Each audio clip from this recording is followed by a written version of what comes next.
Shalom Bapak Ibu yang dikasihi Tuhan, apa kabar Bapak Ibu? Saya percaya bahwa setiap kita semua dalam keadaan sehat-sehat karena Tuhan sudah menyatakan kasih-Nya bagi kita sepanjang minggu ini dalam menjalani hidup kita sebagai orang-orang yang percaya kepada Tuhan. Terus yang dikasihi Tuhan, pagi hari ini saya ingin mengajak kita untuk merenungkan firman Tuhan bersama-sama pada pagi hari ini. Dari tempat kita masing-masing, saya berharap bahwa setiap kita yang merenungkan, yang mendengarkan firman Tuhan ini secara online dari setiap media sosial yang ada, kiranya diberkati oleh Tuhan. Bapak yang dikasihi Tuhan, pagi hari ini sebelum kita lebih jauh merenungkan firman Tuhan bersama-sama pada malam hari ini, terlebih dahulu saya mengajak kita untuk berdoa bersama-sama kepada Tuhan. Mari kita berdoa. Bapa di surga, kami bersyukur untuk anugerah-Mu bagi kami.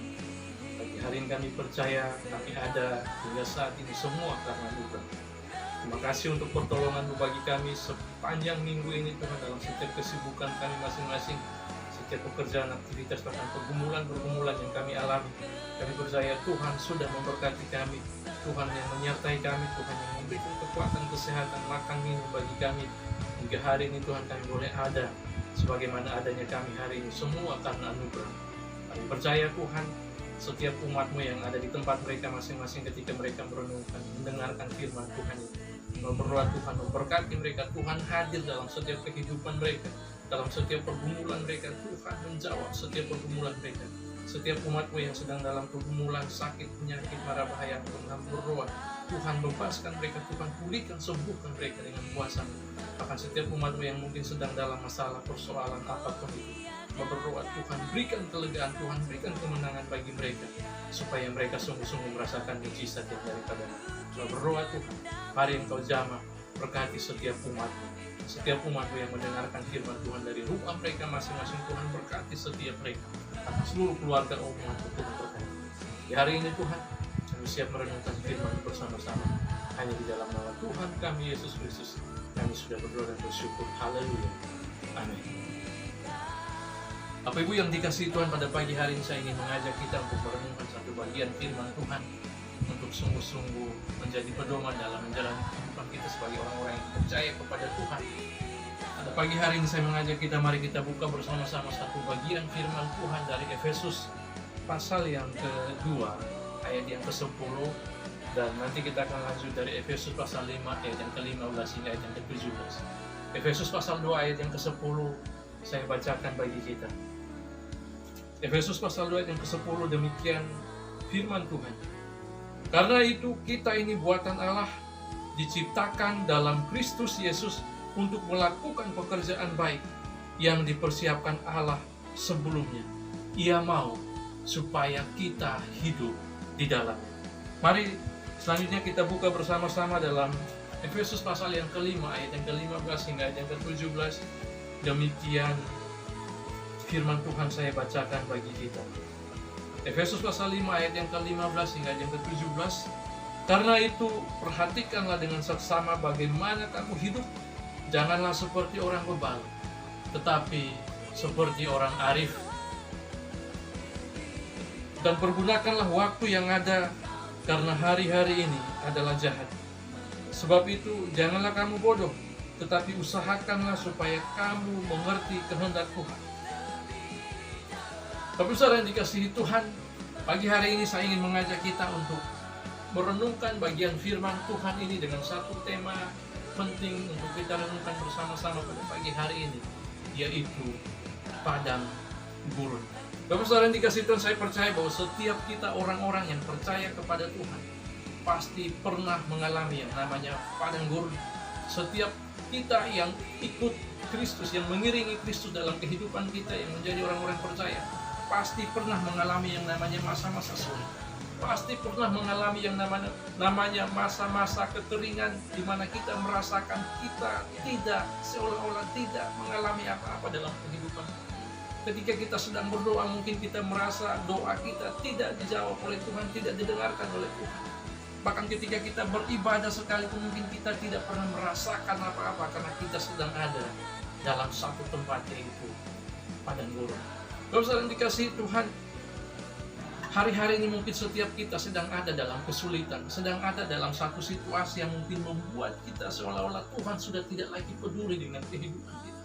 Bapak saudara dikasih Tuhan, pagi hari mari melalui firman Tuhan ini kita renungkan apakah benar Tuhan sudah tidak lagi peduli dengan kehidupan. Firman Tuhan dalam Efesus pasal 2 ayat yang ke-10 yang baru saja kita baca berkata bahwa karena kita ini buatan Allah, setiap kita orang percaya, kita semua adalah buatan Allah, diciptakan di dalam Kristus Yesus untuk melakukan pekerjaan baik yang dipersiapkan Allah sebelumnya. Ia mau supaya kita hidup di dalamnya. Saudara dikasih Tuhan, Dia menciptakan kita di dalam Kristus Yesus untuk melakukan pekerjaan-pekerjaan baik yang sudah Tuhan persiapkan bagi kita. Firman Tuhan berkata bahwa Dia mau supaya kita hidup di dalamnya. Dia mau supaya kita senantiasa hidup dalam setiap pekerjaan-pekerjaan baik, setiap hal yang sudah Tuhan rancangkan bagi kehidupan kita. Saudara dikasih Tuhan, terkadang kita berkata, mungkin kita berpikir bahwa rancangan Tuhan itu adalah rancangan yang indah-indah saja dan tidak ada yang sulit. Bapak saudara dikasih Tuhan, dalam kehidupan kita, ketika kita berkata bahwa kita ini adalah milik Kristus, maka kita harus bersedia untuk mengikuti apapun yang sudah Tuhan rancangkan dalam kehidupan kita. Setiap rancangan-rancangan Tuhan, ada waktunya, ada kalanya mungkin kita ada dalam kondisi yang menyenangkan, yang baik. Tapi ada juga satu momen, satu kondisi di mana kita berada dalam satu kondisi, situasi yang sulit dalam kehidupan kita. Firman Tuhan berkata bahwa Dia mau supaya kita hidup, kita jalani itu semua, karena itu semua ada rancangan Tuhan. Saudara dikasih Tuhan, kita diciptakan oleh Kristus, kita dijadikan oleh Kristus, dan kita dirancangkan untuk melakukan segala pekerjaan yang sudah Dia siapkan. Bapak saudara dikasih Tuhan, ketika Dia sudah memilih kita, menetapkan kita untuk melakukan pekerjaan baik yang sudah Tuhan persiapkan, maka kita pun harus bersedia untuk mengikuti apapun yang Dia rancangkan bagi kita. Saudara dikasih Tuhan, bahkan dalam pasalnya yang kelima Dia berkata bahwa karena itu perhatikanlah dengan seksama bagaimana kamu hidup, janganlah seperti orang bebal, tetapi seperti orang arif, dan pergunakanlah waktu yang ada, karena hari-hari ini adalah jahat. Bapak saudara dikasih Tuhan, pergunakan setiap waktu yang ada dengan baik, karena segala sesuatu terjadi seturut kehendaknya dan kita tidak tahu kapan waktunya akan terjadi. Bapak saudara dikasih Tuhan, sebab itu janganlah kamu bodoh, tetapi usahakan supaya kamu mengerti kehendak Tuhan. Apapun situasi yang kita alami, mungkin hari ini kita sedang ada dalam kondisi yang paling sulit dalam kehidupan kita, mari kita belajar untuk mengerti kehendak Tuhan di dalamnya. Ingat Bapak Ibu, bahwa tidak ada sesuatu pun yang terjadi atas hidup kita tanpa seizin Tuhan. Semua yang terjadi dalam kehidupan kita pasti ada rencana Tuhan yang indah. Maka ketika kita dalam kondisi yang paling sulit, yang menyakitkan, mungkin membuat kita kecewa dengan Tuhan, mari belajar untuk mengerti kehendak Tuhan di dalamnya. Sekali lagi firman Tuhan berkata dari ayat yang ke-17, sebab itu janganlah kamu bodoh, tetapi usahakan supaya kamu mengerti kehendak Tuhan.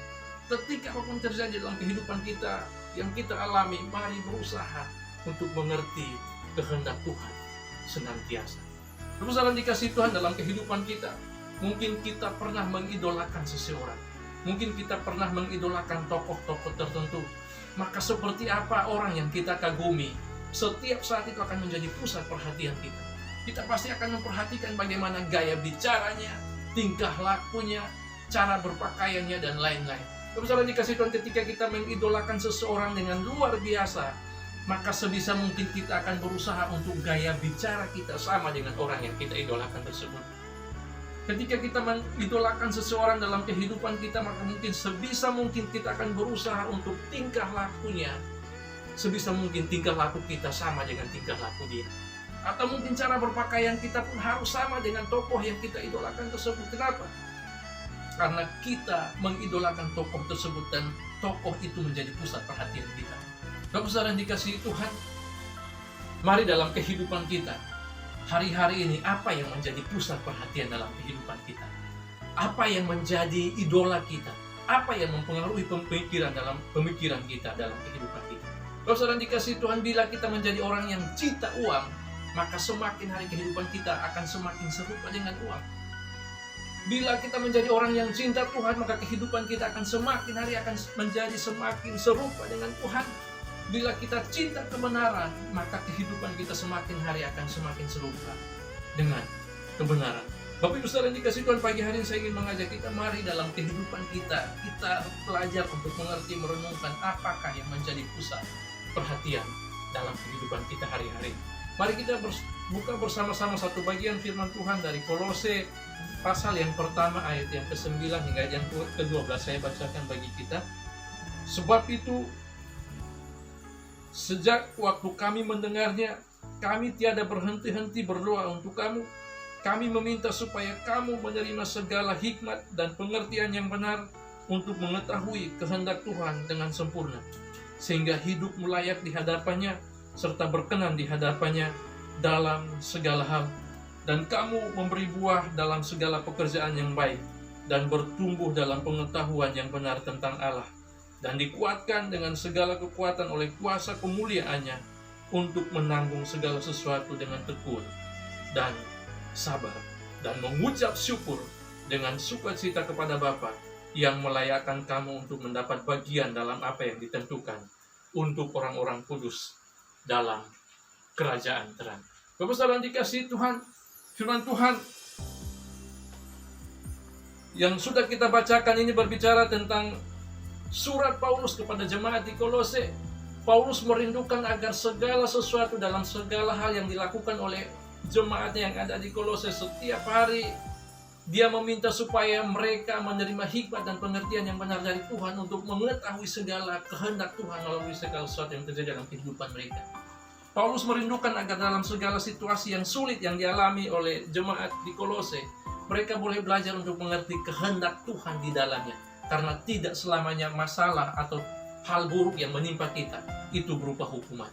Saudara dikasih Tuhan, terkadang Tuhan mengizinkan segala hal yang menyakitkan menimpa kita, supaya kita belajar mengerti ada kehendak Tuhan, ada maksud dan tujuan Tuhan yang indah di balik itu semua. Saudara dikasih Tuhan, pada pagi hari ini mari kita belajar untuk mengerti supaya segala sesuatu yang terjadi dalam kehidupan kita. Hari-hari ini mungkin kita sedang dalam pergumulan yang berat. Banyak orang yang terkena PHK akibat dari Corona. Banyak orang yang terkena efek dari Corona ini, mungkin pengurangan jam kerja, tidak lagi bisa bekerja, bahkan sudah tidak ada lagi penghasilan. Banyak orang di sana sini yang sudah mulai menjual harta bendanya karena tidak ada lagi penghasilan. Kalau saudara dikasih Tuhan, mari hari ini, kalau itu menimpa kita, mari belajar untuk cari kehendak Tuhan. Apa maksud Tuhan di balik ini semua? Kalau saudara dikasih Tuhan, dalam Wahyu pasal 3 yang ke-15 hingga yang ke-18, di sana kita bisa belajar bersama-sama bahwa firman Tuhan menyatakan sesuatu yang luar biasa. Aku tahu segala pekerjaanmu, engkau tidak dingin dan tidak panas. Bapak saudara dikasih Tuhan, mari kita lihat bersama-sama dalam Wahyu pasal yang ketiga. Wahyu pasal 3 ayat yang ke-15 hingga ayat yang ke-18 saya bacakan bagi kita. Aku tahu segala pekerjaanmu, engkau tidak dingin dan tidak panas. Alangkah baiknya jika engkau dingin atau panas. Jadi karena engkau suam-suam kuku dan tidak dingin atau panas, aku akan memuntahkan engkau dari mulutku, karena engkau berkata, aku kaya dan aku telah memperkayakan diriku, dan aku tidak kekurangan apa-apa. Dan karena aku tidak tahu bahwa engkau melarat dan malang, miskin, buta dan telanjang, maka aku menasihatkan engkau supaya engkau membeli daripadaku emas yang telah dimurnikan dalam api, agar engkau menjadi kaya, dan juga pakaian putih, supaya engkau memakainya agar jangan kelihatan ketelanjanganmu yang memalukan. Dan lagi, minyak untuk melumas matamu, supaya engkau dapat melihat. Bapak saudara dikasih Tuhan, firman Tuhan berkata bahwa aku tahu pekerjaanmu, engkau tidak dingin dan tidak panas. Firman Tuhan berkata, kalau mau dingin, dingin sekalian, kalau mau panas, panas sekalian. Jangan menjadi orang yang suam-suam kuku. Besar yang dikasih Tuhan, hari-hari mungkin kita sedang dalam pergumulan, kita bingung mau mengambil keputusan apa dalam kehidupan kita. Saudara yang dikasihi Tuhan, ada orang yang mungkin sedang berapi-api, tapi ada juga yang mulai berpaling dari Allah. Ada juga yang mungkin berapi-api kepada Tuhan, melayani Tuhan dengan sungguh-sungguh. Tapi ada orang juga yang ada di antaranya, entah mau berpaling tidak, mau berapi-api, mau sungguh-sungguh juga tidak. Jadi bingung terkadang kita menghadapi seperti orang seperti ini. Firman Tuhan berkata, kalau engkau dingin, dingin sekali. Kalau mau jadi panas, panaslah sekali. Kalau engkau mau melayani Tuhan, layani Tuhan dengan sungguh-sungguh. Jangan menjadi orang yang setengah-setengah melayani Tuhan. Karena semua tidak ada artinya bagi kita. Bapak saudara yang dikasihi Tuhan, mari kita belajar. Orang yang suam-suam kuku, kalau dalam Yakobus pasal 1 ayat yang ke-8, sebab orang yang mendua hati tidak akan pernah tenang di dalam hidupnya. Hari ini Bapak Ibu, jangan pernah berusaha untuk menjadi orang yang mendua hati. Jangan pernah menjadi orang yang ragu-ragu ada di antara dua pilihan yang tidak jelas. Saudara yang dikasihi Tuhan, mari kita memilih pilihan yang jelas, yang baik, yang berguna untuk kehidupan kita. Kalau mau melayani Tuhan, layanilah Tuhan dengan sungguh-sungguh. Kalau mau ikut Tuhan, ikutlah Tuhan dengan sungguh-sungguh dan jangan berpaling dari Tuhan. Kalau saudara yang dikasihi Tuhan, mari kita tidak bisa memilih dalam kehidupan kita untuk mengasihi Tuhan sekaligus mengasihi dunia dalam waktu yang bersamaan. Kalau saudara yang dikasihi Tuhan, kita harus memilih salah satu di antaranya. Kalau mau mengasihi Tuhan, mari kita belajar untuk mengasihi Tuhan dengan sungguh-sungguh dan lupakan dunia. Kalau saudara yang dikasihi Tuhan, dunia memang menawarkan segala sesuatu yang indah, tapi ingat bahwa ujungnya menuju maut. Mari hari ini kita pilih Tuhan, ikut Tuhan dengan sungguh-sungguh. Jangan pernah menjadi orang yang suam-suam kuku atau mendua hati. Bapak saudara dikasihi Tuhan, dalam 1 Raja-Raja pasal 3 yang ketiga, firman Tuhan berkata bahwa Salomo menunjukkan kasihnya kepada Tuhan dan hidup menurut ketetapan-ketetapan Daud. Bapak saudara dikasihi Tuhan, Salomo menjadi orang yang diberkati oleh Tuhan karena dia menunjukkan kasihnya kepada Tuhan yang luar biasa dan mengikuti segala ketetapan-ketetapan yang sudah ditetapkan oleh Daud. Bapak saudara dikasihi Tuhan, dalam 1 Raja-Raja pasal 11 ayat yang pertama dan kedua, firman Tuhan berkata, adapun Raja Salomo mencintai banyak perempuan asing. Di samping anak Firaun, ia mencintai perempuan-perempuan Moab, Amon, Edom, Sidon, dan Het. Padahal tentang bangsa-bangsa itu Tuhan telah berfirman kepada orang Israel, janganlah kamu bergaul dengan mereka, dan mereka pun janganlah bergaul dengan kamu. Sebab sesungguhnya mereka akan mencondongkan hatimu kepada ilah-ilah mereka. Hati Salomo telah berpaut kepada mereka dengan cinta. Bapak saudara yang dikasihi Tuhan, terkadang dalam kehidupan kita memang cinta menjadi dilema dalam kehidupan kita. Secara khusus anak-anak muda yang sedang jatuh cinta, mungkin sebelum mengenal cinta, hatinya begitu sungguh-sungguh mengejar Tuhan, mencintai Tuhan, mengikut Tuhan. Tapi begitu mencintai seseorang yang mempengaruhi kehidupannya, pola pikirnya, dia mulai menjadi orang yang akhirnya meninggalkan Tuhan, tidak lagi peduli dengan Tuhan. Bagi anak-anak muda saya peringatkan, kalau engkau menjumpai cinta yang seperti itu yang membuat engkau semakin jauh daripada Tuhan, tinggalkan segera. Tapi kalau engkau menemukan seorang pasangan yang membuat engkau semakin cinta Tuhan, semakin dekat dengan Tuhan, lanjutkan itu, karena mungkin itu adalah pilihan Tuhan. Itu adalah jodoh yang Tuhan tentukan bagimu. Bapak saudara dikasihi Tuhan, memakai apa saja, termasuk orang-orang dunia, untuk mengembalikan anak-anaknya ke jalan yang benar. Tuhan bisa memakai segala hal yang jahat sebagai segala hal yang sukar untuk membuat kita kembali kepada jalan Tuhan. Terkadang mungkin ketika kita sedang ada dalam pergumulan, kita berpikir Tuhan sedang menghukum kita. Padahal Tuhan mengizinkan masalah itu kita alami supaya kita bisa kembali kepada jalan Tuhan. Bapak saudara yang dikasihi Tuhan, kita bisa belajar lebih banyak. Mungkin nanti Bapak Ibu di rumah boleh baca dari Hakim-Hakim pasal 2 hingga Hakim-Hakim pasal 6 ayat yang pertama. Di situ ada begitu banyak hal yang Tuhan pakai untuk menghajar orang-orang yang dikasihi untuk kembali kepada Tuhan. Kalau saudara dikasihi Tuhan, Ulangan 13 ayat yang pertama dan ketiga, di sana Tuhan bahkan mengizinkan nabi-nabi palsu untuk menguji anak-anak Tuhan. Ada begitu banyak nabi-nabi palsu yang tidak berkenan di hadapan Tuhan, tapi dipakai Tuhan untuk menguji anak-anak Tuhan. Bapak saudara dikasihi Tuhan, hari-hari ini bila kita sedang ada dalam masalah persoalan yang mungkin menghimpit kehidupan kita, mungkin itu adalah cara Tuhan untuk memanggil kita kembali hadapannya. Mungkin itu adalah cara Tuhan untuk membawa kita kembali dari jalan-jalan yang sudah kita lalui, yang mungkin salah di hadapan Tuhan. Bapak Saudara yang dikasihi Tuhan, hari-hari kita sudah jauh daripada Tuhan dan Tuhan izinkan kita mengalami persoalan yang berat, masalah.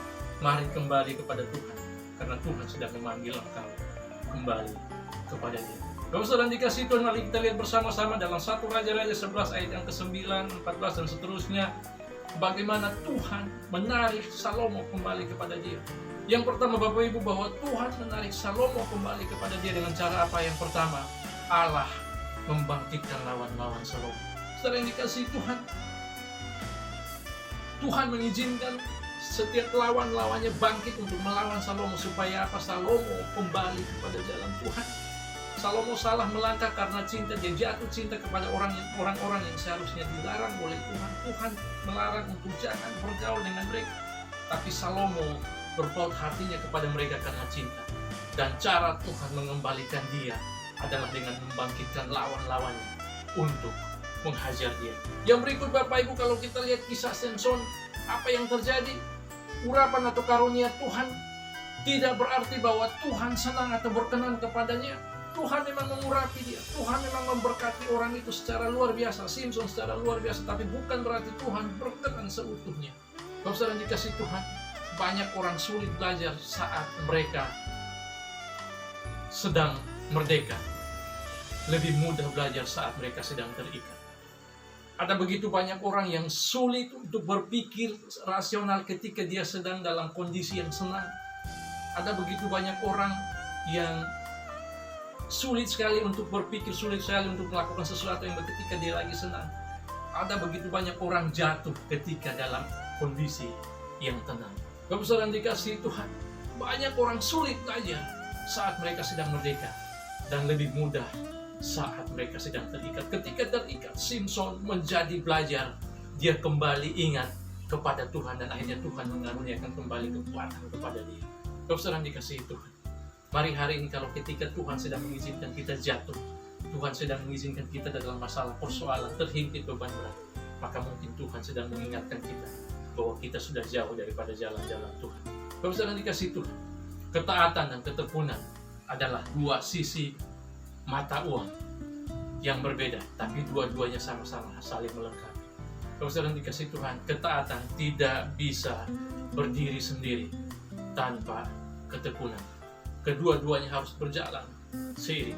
Ketika kita taat kepada Tuhan, maka kita juga harus tekun dalam segala sesuatu yang diinginkan oleh Tuhan. Bapak Saudara dikasihi Tuhan, Roma 9 ayat 22 hingga ayat 24 mungkin kita bisa baca bersama-sama, bahwa kesabaran Tuhan terhadap manusia untuk menyatakan kekayaan dan kemuliaannya. Kalau dalam 2 Samuel pasal 11 ayat yang pertama, firman Tuhan berkata bahwa ketika Daud dan Batseba, Daud melakukan dosa dengan Batseba, Bapak Saudara dikasihi Tuhan, dia dikejar-kejar. Ketika dia sedang ada dalam masalah, kita bisa belajar dari 2 Samuel ini, bahwa ketika Daud sedang dikejar-kejar oleh musuh, dia sedang dikejar-kejar oleh Saul, justru di situ dia dapat bertahan. Di situ dia dapat bertahan dari segala macam ancaman, dan dia menjadi orang-orang yang menang. Tapi Bapak Saudara dikasihi Tuhan, Daud jatuh dalam dosa bersama Batseba justru ketika dia sedang dalam keadaan tenang. Bapak Saudara dikasihi Tuhan, ingat bahwa jangan sampai kita menjadi orang-orang yang gampang sekali jatuh ketika kita dalam kondisi yang tenang.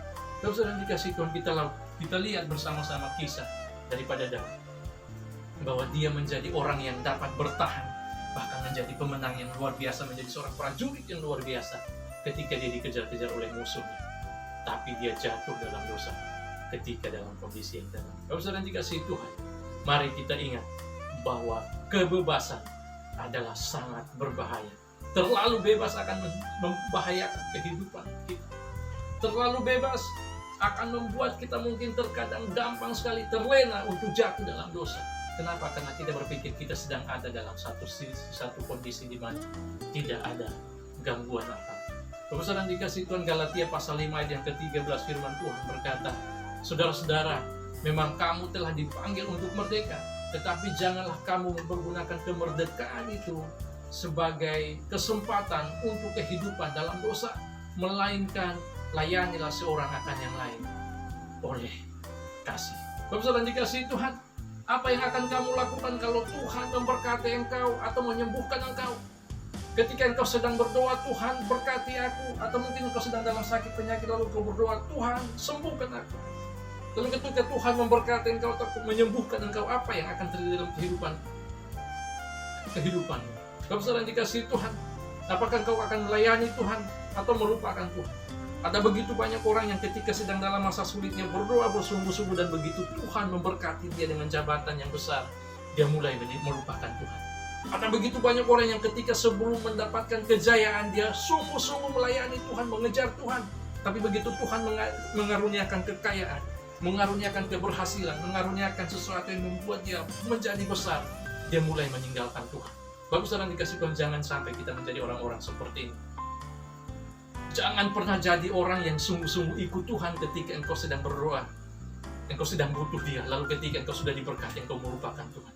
Ketika engkau butuh kesembuhan, engkau datang kepada Tuhan, tapi setelah disembuhkan, engkau tinggalkan Tuhan. Bapak Ibu, dia memberkati kita supaya kita semakin bergantung kepada Tuhan. Kalau hari-hari ini ada di antara kita yang ketika setelah diberkati melupakan Tuhan, maka kembalilah. Jangan sampai Tuhan mengizinkan masalah yang lebih berat menimpa engkau. Kalau sedang dikasihi Tuhan, mungkin dulunya kita bukan apa-apa, tapi ketika setelah dikaruniakan kejabatan, kita mulai meninggalkan Tuhan.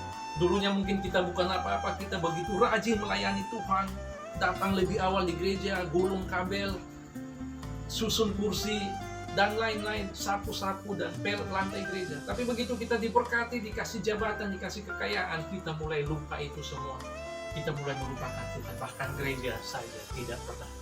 Bapak Ibu, mari Tuhan memberkati kita supaya kita kembali kepada jalan-jalan. Ulangan pasal 6 ayat yang ke-10 hingga yang ke-12. Maka berhati-hatilah supaya jangan engkau melupakan Tuhan yang telah membawa engkau keluar dari tanah Mesir, dari rumah perbudakan. Tuhan akan memberi lebih banyak berkat hanya jika itu tidak menghancurkan kehidupan kita. Dia akan memberkati kita semakin hari semakin berlimpah kalau berkat itu tidak membuat kita melupakan Tuhan. Dia akan memberkati kita dengan luar biasa kalau berkat itu tidak akan menghancurkan kehidupan kita. Kenapa? Karena ada begitu banyak orang yang setelah diberkati, berkat itu malah membuat dia semakin hancur, semakin melupakan Tuhan. Dulunya hidupnya di gereja, setelah diberkati hidupnya di diskotik. Dulunya sebelum diberkati hidupnya di gereja, full melayani Tuhan, ikut Tuhan. Tapi setelah diberkati hidupnya di mana-mana, tidak pernah menginjakkan kakinya di gereja. Kalau sedang dikasih Tuhan, jangan sampai izin Tuhan, jangan sampai Tuhan menghukum kita lebih berat. Kalau sedang dikasih Tuhan, jangan sampai Tuhan mengizinkan masalah yang lebih berat menimpa kehidupan kita. Amsal 16 ayat yang ke-7 firman Tuhan berkata, jikalau Tuhan berkenan kepada jalan seseorang, maka musuh orang itu pun akan didamaikannya dengan dia. Kalau Tuhan berkenan, tidak akan ada yang mustahil bagi kita. Kalau Tuhan berkenan, apapun bisa terjadi. Segala jalan yang mungkin bagi kita tertutup, kalau Tuhan berkenan, Tuhan pasti akan bukakan jalan itu bagi kita. Bapak Ibu, mari belajar. Yesaya 10 ayat yang ke-5 firman Tuhan berkata, celakalah Asyur yang menjadi cambuk mukaku, yang menjadi tongkat amarahku. Asyur adalah tongkat amarah Tuhan dengan supaya Tuhan menghukum orang-orang Israel. Bapak saudara dikasihi Tuhan, Allah memakai bangsa Asyur supaya menghukum bangsa Israel, supaya mengingatkan mereka bahwa mereka sudah melupakan Tuhan. Tuhan mengizinkan Asyur untuk menjadi tongkat amarah Tuhan, supaya membawa bangsa Israel kembali kepada Tuhan. Bapak saudara dikasihi Tuhan, dalam Yesaya pasal 10 ayat yang ke-12 firman Tuhan berkata, tetapi apabila Tuhan telah menyelesaikan segala pekerjaannya di Gunung Sion dan di Yerusalem, maka ia akan menghukum perbuatan ketinggian hati Raja Asyur dan sikapnya yang angkuh dan sombong. Bapak saudara dikasihi Tuhan, adakah berhala di hatimu hari-hari ini?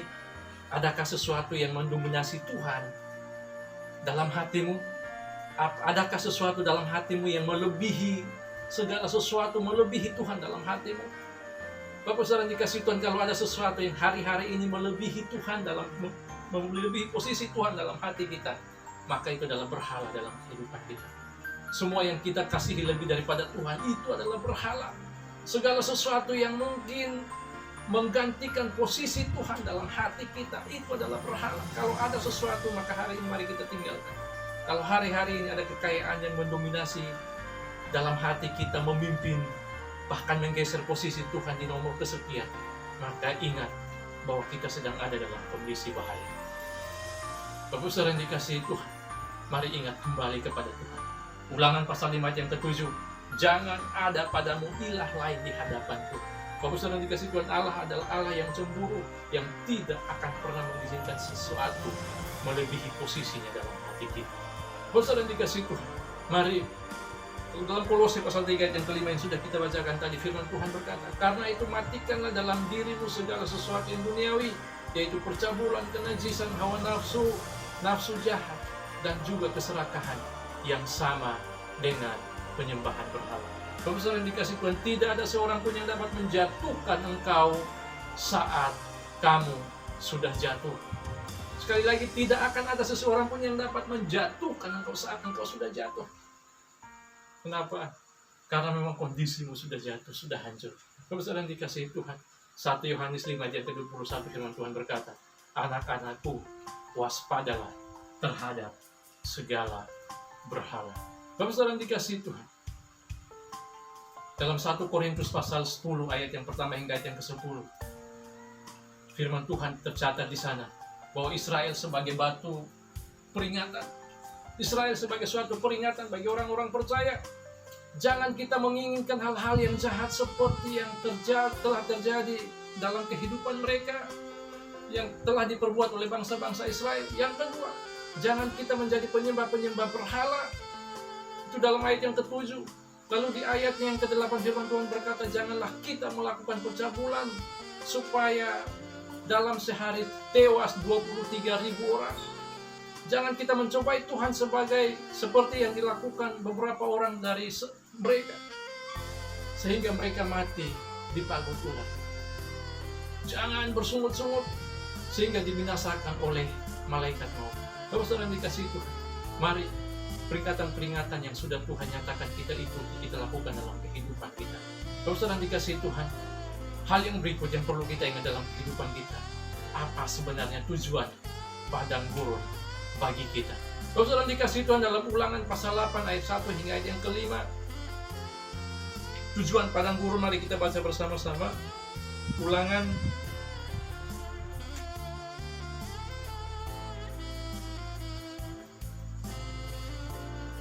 pasal yang ke-8, saya bacakan bagi kita ayat yang pertama hingga ayat yang ke-5. Segenap perintah yang kusampaikan kepadamu pada hari ini haruslah kamu lakukan dengan setia, supaya kamu hidup dan bertambah banyak, dan kamu memasuki serta menduduki negeri yang dijanjikan Tuhan dengan sumpah kepada nenek moyang. Ingatlah kepada seluruh perjalanan yang kau lakukan atas kehendak Tuhan Allahmu di padang gurun selama 40 tahun ini, dengan maksud merendahkan hatimu dan mencobai engkau untuk mengetahui apa yang ada dalam hatimu, yakni apakah engkau berpegang pada perintahnya atau tidak. Jadi jangan merendahkan hatimu. Jadi ia merendahkan hatimu, membiarkan engkau lapar, memberi engkau makan mana yang tidak kau kenal dan yang juga tidak dikenal oleh nenek moyangmu, untuk membuat engkau mengerti bahwa manusia hidup bukan dari roti saja, tetapi manusia hidup dari segala yang diucapkan Tuhan. Pakaianmu tidaklah menjadi buruk di tubuhmu, dan kakimu tidaklah menjadi bengkak selama 40 tahun ini. Maka haruslah engkau insaf bahwa Tuhan Allahmu mengajari engkau seperti seseorang yang mengajari anaknya. Bapak Saudara dikasihi Tuhan, ada 4 hal penting yang menjadi tujuan dari padang gurun. Ketika Tuhan mengizinkan kita ada dalam kondisi sulit, dalam masa-masa kekeringan di padang gurun, ada 4 hal yang perlu kita ingat ketika kita ada dalam kondisi itu. Yang pertama, Tuhan mengizinkan kita untuk mengalami padang gurun supaya merendahkan hati kita, supaya kita menjadi orang-orang yang merendahkan hati. Hari-hari ini kalau kita sedang ada dalam kondisi sulit karena kita sudah mulai jauh daripada Tuhan, maka itu artinya kita harus mulai merendahkan hati kita, datang kembali kepada Tuhan. Hal yang kedua, dari tujuan dari padang gurun, ketika Tuhan mengizinkan kita mengalami padang gurun dalam kehidupan kita, adalah untuk mengetahui apakah yang ada dalam hati kita, yakni apakah kita berpegang kepada perintahnya atau tidak. Kalau saudara dikasih Tuhan, kalau hari-hari ini kita diizinkan untuk ada di padang gurun, maka dia sedang menguji kita. Dia sedang menguji hati kita supaya mengetahui hati kita, apa yang ada dalam hati kita. Apakah kita berpegang pada perintahnya atau tidak. Hal yang ketiga yang menjadi tujuan dari padang gurun, supaya membuat kita mengerti bahwa manusia hidup bukan dari roti saja, tetapi dari segala yang diucapkan oleh Tuhan. Kalau saudara dikasih Tuhan, kalau hari-harinya menjadi pusat perhatian kita adalah kita berusaha untuk mengejar materi, kekayaan, makan, minum, maka ingat bahwa kita hidup bukan saja dari makannya, tapi juga dari firman Tuhan. Dan yang terakhir, hal yang keempat yang menjadi tujuan dari padang gurun adalah untuk mengajari kita seperti seorang yang sedang mengajari anaknya. Kalau saudara dikasih Tuhan, Yakobus pasal 4 ayat yang ke-6 bagian 2 berkata, Allah menentang orang yang congkak, tetapi mengasihani orang yang rendah hati. Kalau saudara dikasih Tuhan, yang menjadi kesimpulan bagi kita pada pagi hari ini, ketika Tuhan mengizinkan kita mengalami masa-masa sulit di padang gurun, ingatlah bahwa Tuhan menjadikan padang gurun sebagai tempat pembelajaran, pembentukan karakter, dan ujian yang baik untuk membentuk hidup kita menjadi semakin hari semakin serupa dengan Dia. Dia sedang berusaha untuk membentuk hidup kita untuk seturut dengan kehendak-Nya. Ingat kembali bahwa Dia menciptakan kita di dalam Yesus Kristus untuk hidup menurut kehendak-Nya, untuk melakukan segala pekerjaan baik yang sudah Tuhan persiapkan bagi kita. Yang berikut Bapak Ibu, ingatlah bahwa ketika kita mungkin diizinkan Tuhan untuk sedang mengalami sesuatu yang sulit dalam kehidupan kita, ingat bahwa kita mungkin sedang dituntut oleh Tuhan untuk merendahkan hati kita di hadapan Tuhan. Semakin kita merendahkan hati kita, maka kita akan semakin mencintai Dia dan kebenarannya dalam kehidupan kita. Tuhan memberkati kita sekalian. Mari kita berdoa. Bapa di surga, kami mengucap syukur untuk anugerah yang bagikan. Pagi hari ini kami sudah merenungkan firman-Mu. Kami berdoa Tuhan berkati kami semua, setiap umat-Mu, semua orang yang merenungkan, yang mendengarkan firman Tuhan pada pagi hari ini. Tuhan urapi mereka, Tuhan rebut hati mereka, Tuhan jamah mereka, dan mereka boleh belajar untuk mengerti firman. Dan kami juga boleh belajar untuk mengintrospeksi kehidupan kami, hati kami. Di mana kami sekarang? Hari-hari ini mungkin kami sudah mulai melupakan Engkau, meninggalkan Engkau. Tolong kami, agar kami boleh kembali kepada jalan-jalan-Mu yang lurus ya Tuhan. Kami boleh hidup menurut kehendak. Kami boleh merendahkan hati kami di hadapan. Berkati semua umat-Mu Tuhan. Dan lagi yang berdoa, umat-umat-Mu yang sedang dalam masalah, persoalan. Hamba berdoa Tuhan bebaskan mereka, Tuhan tolong mereka. Yang sedang dalam masalah pergumulan ekonomi, pekerjaan, Tuhan tolong memberikan jawaban bagi mereka. Yang sedang dalam pergumulan berat untuk usaha bisnis, Tuhan di dalam nama Yesus, Tuhan berkati mereka. Jangan izinkan setiap anak-anak-Mu jatuh tergeletak ya Tuhan. Tapi biar Engkau menyatakan kuasa, bawa mereka kembali kepada Engkau. Dan mereka boleh melihat ada mujizat di dalam tangan-Mu. Terima kasih Tuhan. Berkati seluruh umat-Mu yang mendengarkan firman Tuhan pada pagi hari ini. Di dalam nama Tuhan Yesus, kami sudah berdoa dan bersyukur. Haleluya. Amin. Tuhan Yesus memberkati kita sekalian. Shalom.